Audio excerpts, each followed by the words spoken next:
Halo teman-teman, oke kali ini kita akan belajar cara membuat tipografi teman-teman. Jadi tipografi itu apa?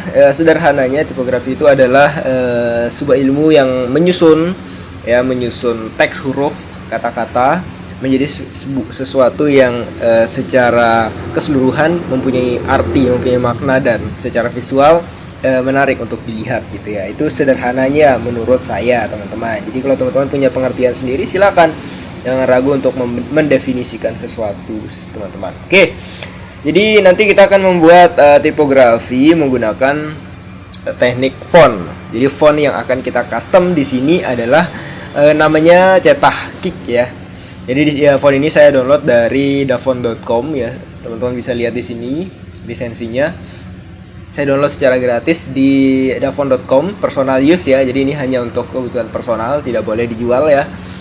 Nah, silakan teman-teman cari font ini, kemudian teman-teman install. Cara installnya gampang ya, tinggal klik 2 kali file .otf-nya ini, teman-teman pilih install. Nah, di sini karena saya udah menginstal, jadi saya tidak perlu lagi, maka saya tinggal yes saja.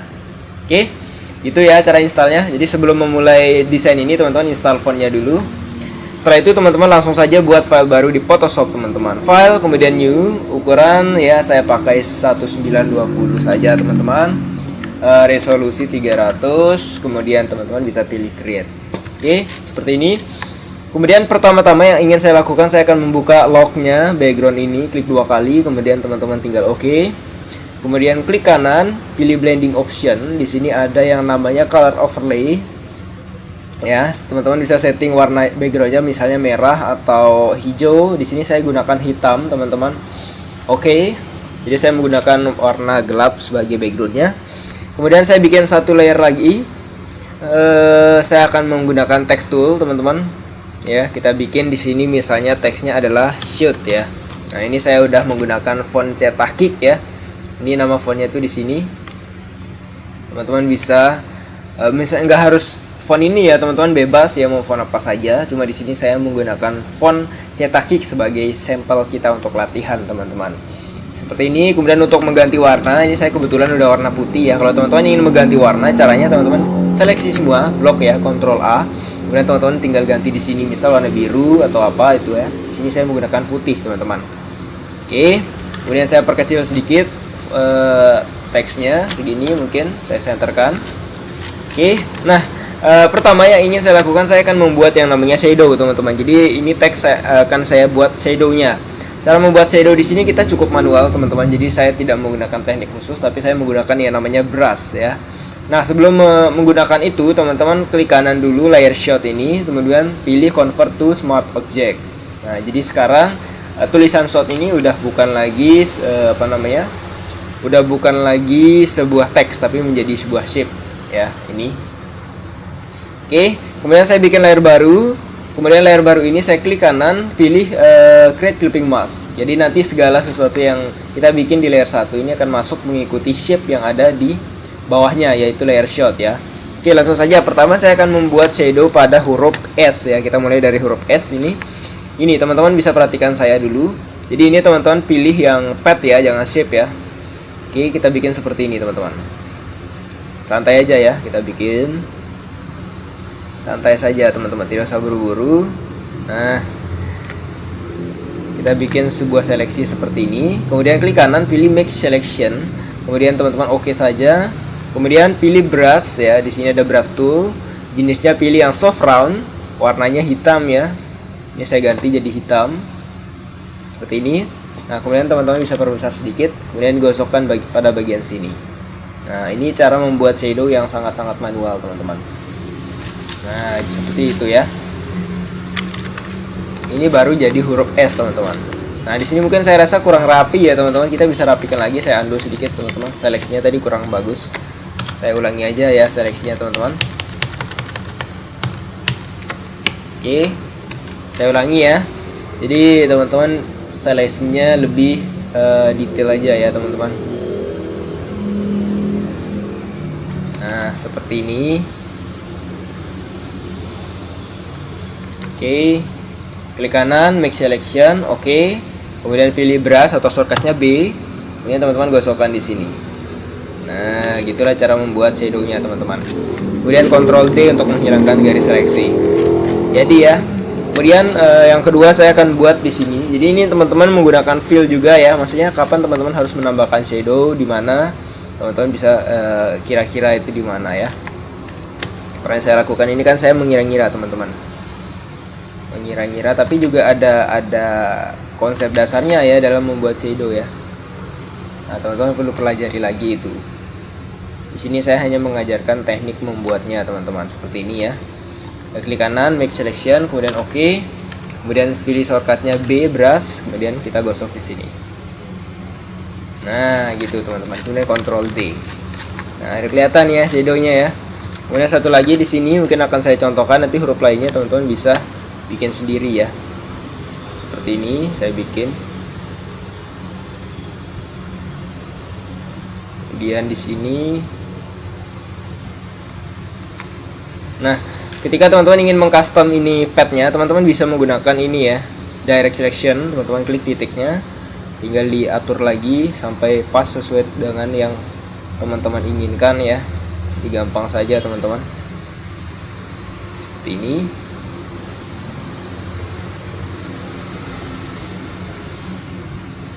Nah, kalau sudah teman-teman klik kanan, pilih make selection, kemudian OK, pilih B shortcutnya untuk brush. Kemudian teman-teman bisa berikan dia sedikit shadow di sini, set gini. Nah, kemudian Ctrl D. Nah, ini baru jadi huruf S teman-teman. Untuk huruf lainnya di sini akan saya percepat saja teman-teman. Jadi tekniknya sama ya, sama persis seperti yang tadi.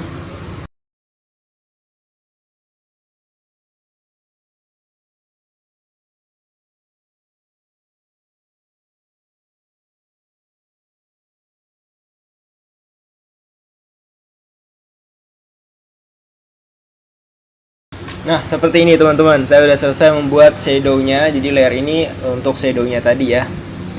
Nah, kemudian berikutnya saya akan menambahkan efek yang namanya kayak apa namanya? Kayak efek tembakan atau glitch, mungkin bisa disebut glitch ya. Jadi sebelum membuat efek itu saya akan merotasi semua objek yang ada di sini. Jadi saya seleksi layer shoot dan layer 1, kemudian Ctrl T. Kemudian teman-teman bisa rotasikan sampai kurang lebih seperti ini. Ya, kemudian teman-teman centangnya dipilih. Nah, setelah itu saya akan membuat sebuah layer lagi di atas ini, layer 2. Nah, kemudian teman-teman menggunakan P shortcutnya untuk pen tool, pilih yang shape ya, ganti warnanya menjadi putih ya fillnya. Oke, kita akan membuat seperti ini teman-teman. Jadi seperti ada jenis efek tembakan ya.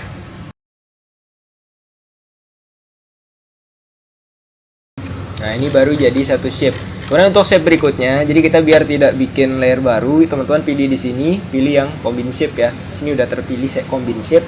Jadi teman-teman langsung aja bikin sebuah oh maaf teman-teman, saya ulangi ya. Jadi kan gini tadi dia bikin layer baru ya. Seharusnya tidak seperti itu. Jadi teman-teman gini caranya, pilih shape 1, kemudian pilih shortcutnya P untuk pen tool, kemudian pilih yang combine shape. Sekarang kita lihat di shape 1 ini tidak menambah layer ya. Nah, itu maksud saya. Jadi jangan sampai dia menambah layer karena kurang efektif teman-teman kalau terlalu banyak layer itu. Selain memakan memori banyak kan apa namanya? Tidak bagus juga kelihatannya ya. Nah. Oke, seperti ini ya. Kemudian teman-teman bisa tambahin di mana, misalnya di sini, bebas lah ya, di sini bisa. Ya, dan jelas yang tadi teman-teman kan ada ini combine shape ya. Combine shape itu hanya dipilih satu kali teman-teman, gak usah banyak-banyak. Jadi sekali, untuk berikutnya teman-teman tidak usah setting lagi. Nah, jadi berikutnya saya akan percepat saja ya teman-teman.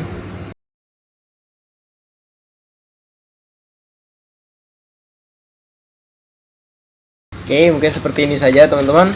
Kemudian berikutnya saya akan menambahkan kayak jadi ini kan tadi putih ya, kita tambahin yang warna hitam sekarang. Saya bikin layer baru lagi untuk itu. Kemudian teman-teman pilih P pen tool, kemudian filenya diganti hitam ya. Teman-teman bisa bikin seperti ini. Ini kan saya contohkan untuk yang pertama seperti ini. Nah, jadi seolah shape-nya ini apa namanya? Seolah hurufnya ini menyatu dengan backgroundnya gitu ya. Kalau tadi kan kayak putihnya saja. Nah, seperti ini yang saya maksud teman-teman. Kemudian untuk shape berikutnya teman-teman klik layer lain dulu, shape 1 misalnya, kemudian kembali lagi ke shape 2. Teman-teman pilih P pen tool, kemudian ini pilih yang combine shape ya. Nah, sekarang teman-teman bisa tambahin shape lainnya misalnya di sini.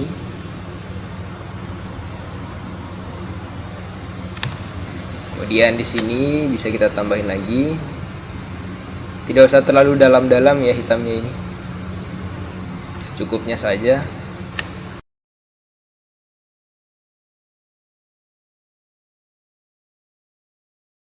Nah, mungkin seperti ini saja teman-teman. Kalau udah teman-teman bisa klik layer lainnya.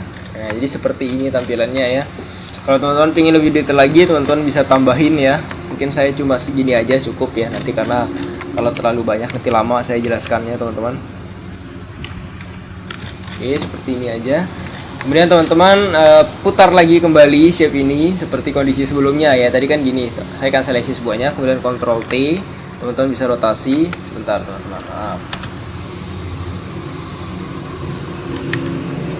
Seleksi semuanya, Ctrl T, kemudian kita rotasi ya.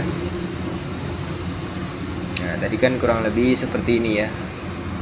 Nah, untuk memastikan ini sudah lurus atau belum, teman-teman bisa tambahin kayak garis ya. Di sini teman-teman bisa pilih yang rulers, nanti ada rules, teman-teman bisa tambahin di sini. Untuk memastikan ini udah lurus, nah ini kan belum lurus nih. Kita bisa rotasi lagi sampai dia lurus. Lurusnya itu kurang lebih seperti ini. Nah, centang.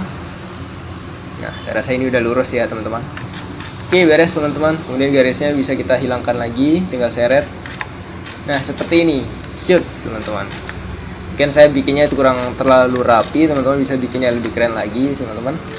Karena saya tadi tidak terlalu detail dalam membuat seleksinya. Jadi cukup seperti ini saja teman-teman. Nah, kalau udah jadi ya teman-teman tinggal disimpan saja file, save as. Kita cari lokasinya misalnya di mana tadi saya simpan, di sini mungkin ya 108 ya. Saya bikin namanya membuat modern typography ya, seperti ini. Kemudian save, oke. Kemudian JPEG nya juga jangan lupa disimpan teman-teman, ganti formatnya, save, kemudian oke. Nah, kita akan lihat hasilnya di sini teman-teman. Nah, ini dia, ini adalah tipografi yang sudah kita bikin tadi teman-teman. Silakan bisa dikembangin lagi, bikinnya lebih keren lagi daripada ini teman-teman. Cukup sekian dari saya, semoga bermanfaat. Wassalamualaikum warahmatullahi wabarakatuh.